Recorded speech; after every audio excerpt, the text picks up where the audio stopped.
திருவள்ளூர், காஞ்சிபுரம், செங்கல்பட்டு உள்ளிட்ட 12 மாவட்டங்களில் பலத்த காற்றுடன் கூடிய மிதமான மழை பெய்யக்கூடும் என வானிலை ஆய்வு மையம் தெரிவித்துள்ளது.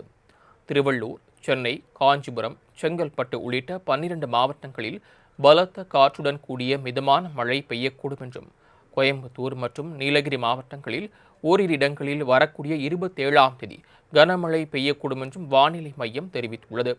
விருதுநகர், தென்காசி, திருநெல்வேலி உள்ளிட்ட தென் மாவட்டங்களில் வருகின்ற 28ஆம் தேதி இடி மின்னலுடன் கூடிய கனமழை பெய்யக்கூடும் என்றும், சென்னையை பொறுத்தவரை நாளை மாலை மற்றும் இரவு நேரங்களில் இடி மின்னலுடன் கூடிய மிதமான மழை பெய்யக்கூடும் என்றும் வானிலை மையம் தெரிவித்துள்ளது.